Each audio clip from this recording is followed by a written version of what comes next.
নমঃ শিবায়। নমস্কার দর্শক বন্ধুরা, আমার ইউটিউব চ্যানেলে আপনাদেরকে স্বাগত জানাই। আমি পড়ছি কৈলাসে মানস সরোবর ভ্রমণ কাহিনীটি, যেটার আজকে 4র্থ পর্ব। এই কাহিনীটি শোনাবার জন্য আপনারা আমার চ্যানেলে গিয়ে প্রথম পর্ব থেকে শুনে নিতে পারেন। তাহলে আমি আজকে যে কাহিনীটি পড়ব সেটি আপনারা আরও ভালো করে বুঝতে পারবেন। আশা করি আপনারা সবাই ভালো আছেন। সবাই ভালো থাকুন, সুস্থ থাকুন, আনন্দে থাকুন। পরমপিতা মহাদেবের কাছে এই কামনা করে আমি আমার 4র্থ পর্ব শুরু করলাম। ওম নমঃ শিবায়। অতঃপর ঠাকুর কৈলাস যাবেন যখন বলতেন, অনেকেই যাওয়ার ইচ্ছা প্রকাশ করে লাফিয়ে উঠত, কিন্তু খরচ অনেক, 90,000 টাকার বেশি। টাকার অঙ্ক শুনে অনেকেই ইচ্ছাকে অনিচ্ছায় পরিণত করেছেন। কেউ বা বলেছেন, ঠাকুর তোমার দেখাও আমার দেখা। অনেকে শেষ পর্যন্ত কৈলাস যাত্রায় তার যাত্রা সঙ্গ হবেন এ আশা রেখেছেন। তিনি কলকাতার বিভিন্ন ভ্রমণ সংস্থা যারা কৈলাস মানস যাত্রার ব্যবস্থা করেন সেখানে খোঁজ নিতে বলেছেন, কিন্তু কোনোটাই তার পছন্দ হয়নি। বিগত 3 বছর ধরেই তিনি যাবেন বলে মনস্থ করেছেন। বুড়ো অর্থাৎ সন্দীপ দত্ত তার যাত্রাসঙ্গী হবে বলে বুড়োর ইচ্ছা ছিল। গত বছর পর্যন্ত বুড়োর ইন্টারন্যাশনাল পাসপোর্ট হয়নি বলে ঠাকুরের যাওয়া হলো না, কিন্তু এবার তিনি যাবেনই, কারণ শরীর ভালো যাচ্ছে না। তার নিজের কথায়, কেউ না গেলে আমি একাই যাব। মধুমিতা গোস্বামী আগাগোড়া ঠাকুরের সঙ্গে যাবেন বলে প্রস্তুত। শিখাদি এবং শিখাদির স্বামী অনুপম দাও যেতে আগ্রহ প্রকাশ করলেন। ঠাকুরের 3 জন সঙ্গী হলো। জলকাকর কৈলাস যেতে অন্য কোনো অসুবিধে নেই, কিন্তু পুলিশের চাকরি বলে পাসপোর্ট করার জন্য অফিসের নো অবজেকশন পাচ্ছেন না। অরুণ কাকুর প্রবল ইচ্ছা থাকা সত্ত্বেও আর্থিক কারণে শেষ পর্যন্ত পিছিয়ে গেল। ঠাকুর আমায় মাঝে মাঝে জিজ্ঞাসা করতেন, পাসপোর্ট আছে কিনা। আমার পাসপোর্টের মেয়াদ শেষ হয়ে গেছিল। ঠাকুর সেটাই রিনিউ করে নিতে বললেন। সেই মতো রিনিউ করালাম। আমাকে পাঠালেন শক্তি ট্রাভেলসে। পেপারে কৈলাস মানস নিয়ে ওদের বিজ্ঞাপন বেরিয়েছে।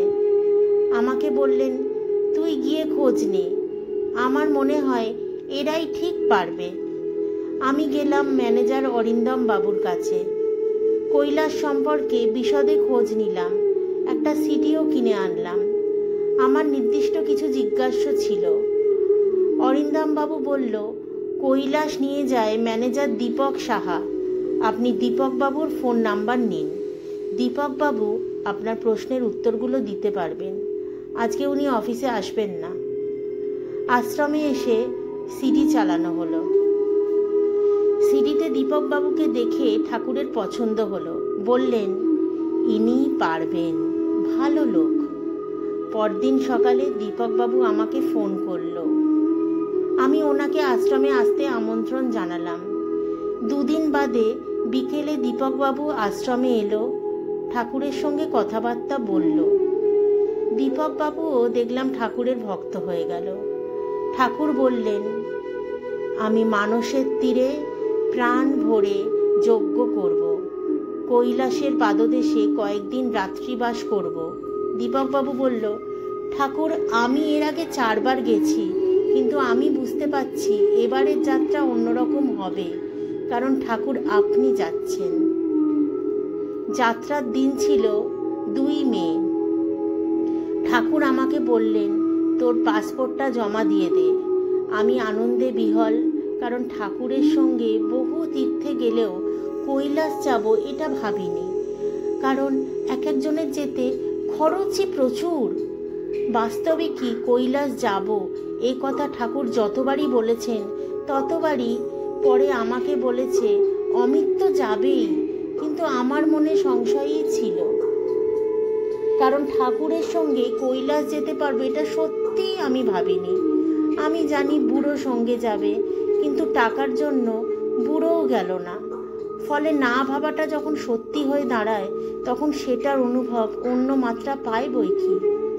ঠাকুর আগে যখন বলতেন, দেখবি যখন কৈলাস যাব তখন আকাশ কেমন উজ্জ্বল হয়ে যাবে, কৈলাসে কেমন পাখির আনাগোনা বাড়বে, রাতে তারাদের কেমন ঝলমলে লাগবে, আমি শুনতাম, কল্পনায় ছবি আঁকতাম, কিন্তু ততটা গায়ে মাখতাম না, কারণ আমি ভাবতাম বাস্তবে তো আমি যাচ্ছি না। কৈলাস যাওয়ার কথাবার্তা খোঁজখবর যখন চলছে তখন অমলদা আমায় বলতো, আর কেউ যাক না যাক তুমি যাচ্ছই। একদিন সকালে ফোন করে বলছে, আমি বাড়িতে ঠাকুরকে পূজা করছিলাম, ঠাকুরের ছবিতে পায়ের কাছে একটা ফুল রেখে বললাম, ঠাকুর অমিতদা যদি যায় তবে ফুলটা নিচে ফেলো। বলতে বলতেই ফুলটা পড়ে গেল। অমলদা বলল, আরে চিন্তা নেই, তুমি যাচ্ছই। ঠাকুর ফুল ফেলে আমায় উত্তর দিয়েছেন। বাস্তবিক যাই হোক না কেন, ঠাকুরের সঙ্গে শিবের আবাসভূমিতে যাব, এ তো ভাষাহীন, বর্ণনাহীন, প্রকাশহীন আনন্দ এবং পরম পাওয়া। যার সান্নিধ্যে শিব দর্শন হয়েছে, যার কৃপায় নর্মদা উদ্গম ক্ষেত্রে শিব সঙ্গে প্রণব লাভ করেছে, তার সঙ্গে শিবের ভাবঘনরূপ কৈলাস দর্শন, যে আরও অনুভূতিপ্রবণ দৃশ্য সুখশ্রাব্য হবে, এতে আর আশ্চর্য কি?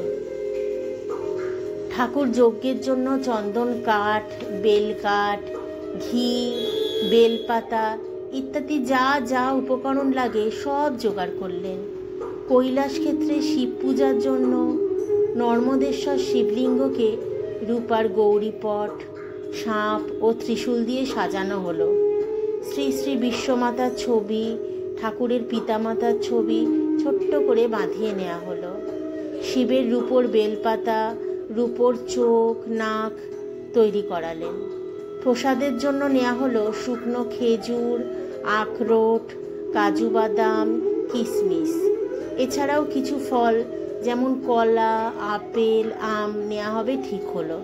দীপকবাবু বলে গেছেন গরম জামা কাপড় নিতে, যেমন কান ঢাকা টুপি, ফুলহাতা, গরম গেঞ্জি, মোজা, বর্ষার জন্য রেনকোট, গরম পাজামা, হ্যান্ড গ্লাভস, পাথুরে জমিতে হাঁটার জন্য জুতো এবং অবশ্যই রোদ চশমা, কারণ অত উঁচুতে রোদের ঔজ্জ্বল্য খুব বেশি।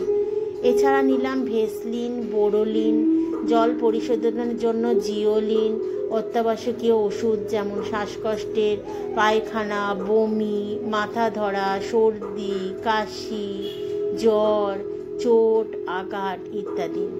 উনি বলে গেছেন ট্রাভেল এজেন্সি থেকে কৈলাসের আবহাওয়ার উপযোগী গরম জ্যাকেট দেয়া হবে, ফলে গরম জ্যাকেট না নিলেও চলবে। যাওয়ার জন্য আমাদের গোছগাছ সব শেষ হয়ে গেছে, কিছু টাকা ও পাসপোর্টও জমা দেওয়া হয়ে গেছে, কিন্তু বাকি টাকা দেওয়ার জন্য দীপকবাবু আর ফোন করেন না। অবশেষে জানা গেল নির্দিষ্ট তারিখে যাত্রা হবে না, তারিখ পিছবে, কারণ কাঠমান্ডুতে মূলত যে সংস্থা কৈলাস মানস যাত্রার ব্যবস্থা করে তারা এখন কলকাতা থেকে যেতে বারণ করছে। দীপকবাবু বললেন 2 জুন একটা তারিখ দিয়েছে। ঠাকুর বললেন 7 জুন জগন্নাথ দেবের স্নানযাত্রার দিন আশ্রমে শ্রী শ্রী বিশ্বমাতার প্রতিষ্ঠা বার্ষিকী উৎসব হবে, ফলে ওই সময় যাওয়া অসম্ভব। দীপকবাবু বললেন, ঠাকুর আপনি তারিখ ঠিক করুন, সেই মতোই আমি নিয়ে যাব। 15 জুন একটা তারিখ আছে, 15 জুন সোমবার, ভালো দিন। ঠাকুর ওই দিনটাই নির্বাচিত করলেন।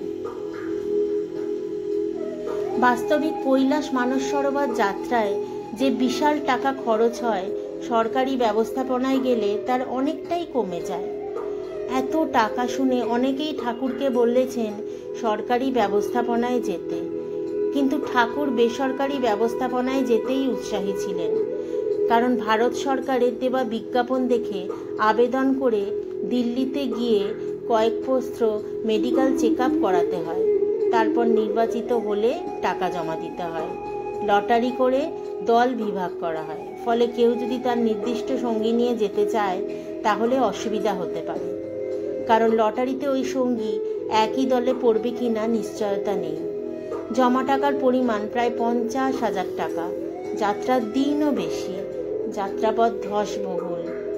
দিল্লি থেকে আলমোড়া হয়ে ধালচূড়া যাত্রাপথ।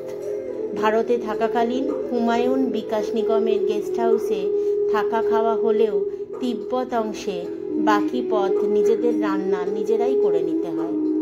দিল্লি থেকে দিল্লি ফেরা পর্যন্ত পুরো রেশন নিজেদের খরচে আলাদাভাবে ব্যবস্থা করতে হয়। ভারতের সীমান্তবর্তী পথের একটা বিরাট দৈর্ঘ্যের রাস্তা ট্রেকিং করতে হয়। এরপরে প্রাণহানির আশঙ্কাও আছে। ফলে খুব শারীরিক সক্ষম ব্যক্তি ছাড়া ও পথে যাওয়া দুষ্কর। আর্থিক খরচও সব মিলিয়ে 65,000 টাকার মতো পড়ে যায়। কিন্তু বেসরকারি ব্যবস্থাপনায় কলকাতা থেকে কৈলাস হয়ে কলকাতা ফেরা, বিমানে কাঠমান্ডু পর্যন্ত মাত্র 15 দিনেই হয়ে যায়।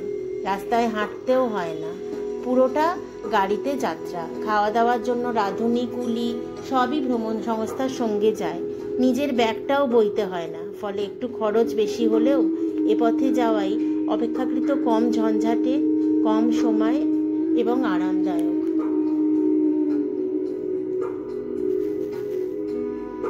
বন্ধুরা,